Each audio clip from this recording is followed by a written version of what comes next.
अब वो दिन दूर नहीं जब कैथल की धरती से भी गूंजेगा ओलंपिक का तिरंगा और बजेगा भारत का राष्ट्रगान। क्योंकि कैथल के नेहरा शूटिंग क्लब के बच्चे आज मेहनत, जुनून और हौसलों की नई मिसाल बन चुके हैं। आज एशिया की धरती पर भारत का नाम रोशन कर हिमांशु ढिल्लों ने गोल्ड मेडल पर कब्जा कर लिया और कैथल की मिट्टी का सिर और भी ऊंचा कर दिया। कैथल वापसी पर हिमांशु ढिल्लों का जोरदार स्वागत, जहां हर किसी के दिल में गर्व और जोश उमड़ रहा है। ये हिमांशु की नहीं, पूरे हरियाणा की जीत है। तो तैयार रहिए, कैथल से अगला कदम है ओलंपिक गोल्ड। और ये कहानी मेहनत, जज्बे और हौसले की। देखिए इस बारे में हिमांशु ढिल्लों का, परिवार का और कोच का क्या कहना। बेटा क्या नाम है? हिमांशु सर। तो बताइए आपकी उपलब्धि क्या उपलब्धि? सर अभी जो फिलहाल एशियन चैंपियनशिप हुई थी कजाकिस्तान में, उधर मेरा गोल्ड मेडल आया। इससे पहले सूल में वर्ल्ड कप हुआ था, उसमें मेरा ब्रॉन्ज मेडल था। तो जो ये गोल्ड आया आपका, किसके साथ आपने खेलते हुए आया और कहाँ आपका गेम हुआ था और कितनी मेहनत इसके लिए की? सर ये हुआ था सर कजाकिस्तान में ही हुआ था सर। और जो ये मेडल है सर, ये टीम मेडल है एक्चुअली।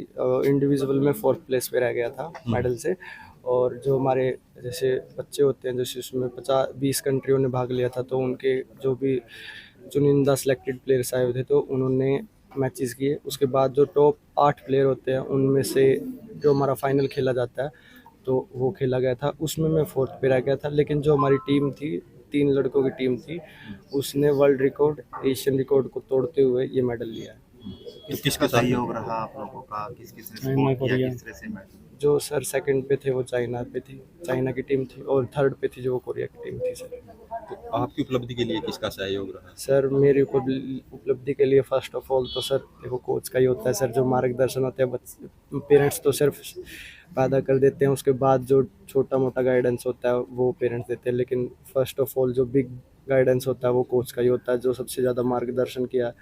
मैं मानता हूँ मेरे पेरेंट्स से भी ज़्यादा बढ़ के मेरा कोच, मेरे जो है गुरु जी हैं, उनका ही रहा है। मैं आज तक यहाँ पे हूँ और आगे भी जब भी जहाँ पे भी जाऊँगा तो सर के मार्गदर्शन में ही चलना चाहूँगा। आपने कहाँ से ये कोचिंग ली थी, कौन सी एकेडमी से ली थी, कौन सा? सर मैं शुरू से ही, आज मैंने 2018 में शुरू कर दिया था और मैं आज तक नेहरा शूटिंग क्लब से ही जुड़ा हुआ हूँ और आगे भी मेरी रहेगी कि मैं नेहरा शूटिंग क्लब से ही जुड़ा रहूँगा। तो शूटिंग के लिए किसने प्रेरित किया आपको और ये गेम कैसे चुना आपने? शूटिंग के लिए किसी ने नहीं प्रेरित किया था सर। फर्स्ट ऑफ ऑल कि मैं गया था रेसलिंग के लिए गुरुकुल में पुंडरी, तो उधर कुछ ज़्यादा जमा नहीं सर वो गेम। तो फिर उसके बाद सर मिले मुझे, तो इन्होंने शॉट वगैरह चलवाए, तो मुझे अच्छा लगा वहाँ पे कि अच्छे है, चलो यार कल कर लेते हैं। उसके बाद ही मैंने शूटिंग स्टार्ट किया था। तो हिमांशु का निशाना क्या है, क्या निशाना लेकर चल रहे हैं? सर सभी प्लेयर्स का एक निशाना होता है sir, Olympic gold medal sir. वो मेरा भी वही है कि मैं एक दिन इंडिया को, हमारे भारत देश को रिप्रेजेंट करूँ ओलंपिक में जाके। जी थैंक यू सभी। आप बताइए, आपका बेटा गोल्ड मेडल लेके लौटा है, क्या कुछ कहोगे? तो हमारे लिए बहुत ही प्राउड का मोमेंट है, हम सभी के लिए, जितने भी पेरेंट्स नेहरा क्लब से जुड़े हो सभी के लिए। और हमारे लिए मतलब बहुत ही विशेष दिन है आज कि बेटा गोल्ड लेकर आया है। और निरंतरता बनी रहे, आगे के जो टूर्नामेंट आ रहे हैं उनमें भी गोल्ड आता रहे। और जैसे हिमांशु ने बताया कि जो हमारा एक ही उद्देश्य है कि कॉमनवेल्थ और उसके अलावा ओलंपिक गोल्ड मेडल। जैसे अभिनव बिंद्रा सर ने हमारा देश का मान बढ़ाया था 10 मीटर में, तो अपना बेटा भी 10 मीटर ही करता है। तो हमारी मतलब एक ही इच्छा है कि ये ओलंपिक में देश का प्रतिनिधित्व करके गोल्ड मेडल लेकर आए। तो उन्हीं के मद्देनजर तो ये एक कड़ी थी जिसमें इन्होंने अभी एशियन शूटिंग चैंपियनशिप थी जो कजाकिस्तान के शामकेट जगह है वहाँ पर हुई थी, तो उनकी टीम ने गोल्ड जीता है। तो थोड़ा सा वहाँ पर बहुत मतलब कंपटीशन लगातार बढ़ रहा है, तो हम तैयारी कोच साहब के मार्गदर्शन में ये लगातार कर रहा है।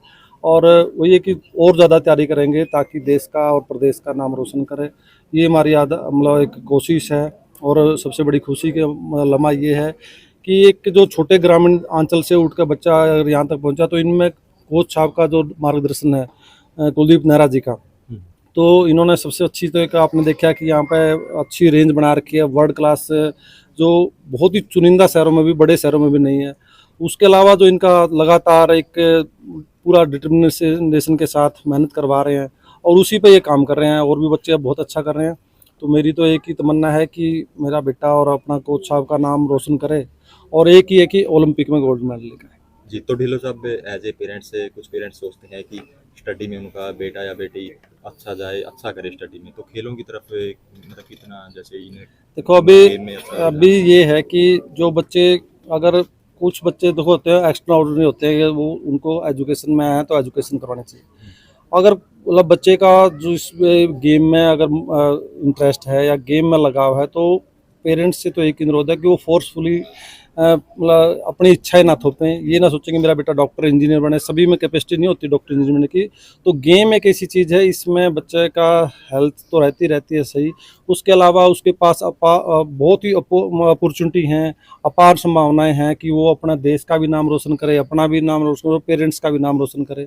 साथ ही साथ रोजगार भी मिलता है। जैसे अभी पिछले 6 महीने से जैसे हिमांशु ने नेशनल में मेडल दिए, तो आर्मी से भी 2-4 बार कॉल साहब आई है, कोच साहब के पास भी, इनके पास भी, अभी एयरफोर्स से भी आ रहा है। तो रोजगार भी है, साथ के साथ स्वास्थ्य भी सही रहता है। और ये भी है कि थोड़ा सा कठिन लंबा रास्ता है। तपस्या कहीं भी करो, चाहे एजुकेशन में करो, चाहे गेम में करो, चाहे बिजनेस और या खेती बाड़ी में करो, तपस्या जो भी करेगा, जिस भी क्षेत्र में करेगा, उसको सफलता नेचुरल लाइफ मिलेगी। पर यह कि तपस्या करनी पड़ेगी, शॉर्टकट कहीं नहीं है। अगर गेम की बात की जाए या एजुकेशन की बात की जाए, तो आपको एक लंबा रास्ता तय करना, अगर अच्छी पोजीशन पर अचीव करनी है, तो उसके लिए आपको एक ही है कि मेहनत करनी पड़ेगी, और वो कंटिन्यूटी के साथ, लगातार निरंतरता के साथ करनी पड़ेगी। उसके अलावा कोई भी और शॉर्टकट नहीं, मेरा ये मानना। यहाँ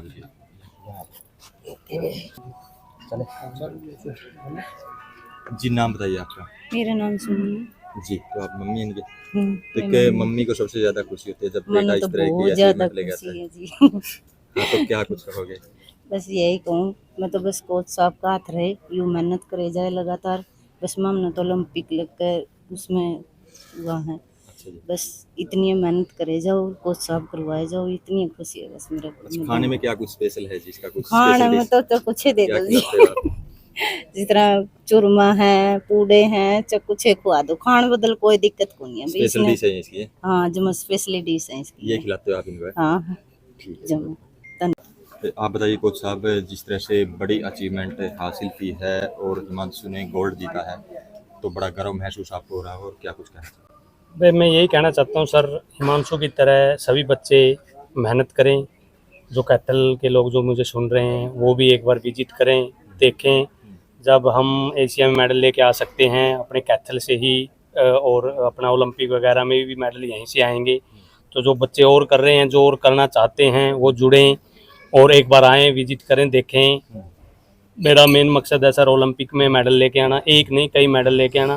तकरीबन मेरे पास जो छोटी क्रीम है, अभी डिस्ट्रिक्ट में भी 17 मेडल थे, मान लो नेशनल में भी काफ़ी बच्चों के मेडल हैं लगातार। मान लो बड़ी अचीवमेंट ये, उसके अलावा बहुत कम से कम 100 के आसपास मेडल और हैं।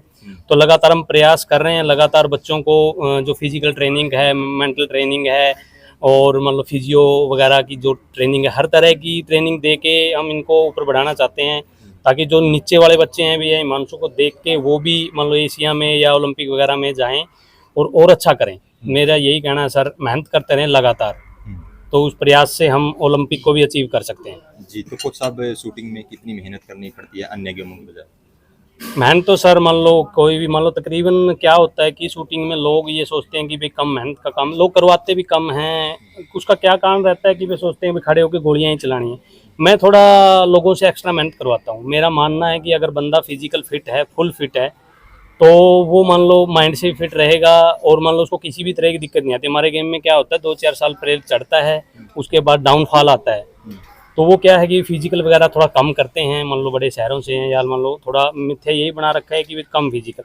मैं फुल दबा के 50-50 किलोमीटर की साइकिलिंग भी करता था, 2 घंटे कार्डियो वगैरह, जिम ट्रेनिंग, बहुत हार्ड ट्रेनिंग करवा रहे हैं, ताकि भाई मान लो जब ये चढ़ रहे हैं, मान लो ऐसा टाइम ना आए कि भाई मान लो 5-7 साल बाद ये गिर जाएं।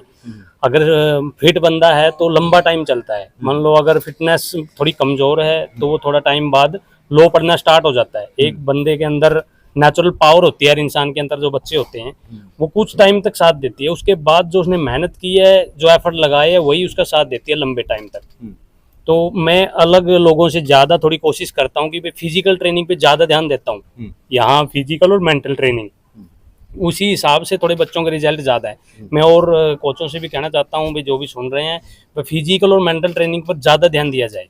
तो इस समय बात करें नेहरा शूटिंग रेंज की, कितने बच्चे यहाँ मतलब ट्रेनिंग ले रहे हैं? अभी सर 45 बच्चे हैं मेरे पास जो अभी ट्रेनिंग ले रहे हैं, कुछ अभी स्टार्ट किया किसी ने, कोई कई पुराने भी हैं, तो 45 बच्चे अभी यहाँ ट्रेनिंग ले रहे हैं सर। तो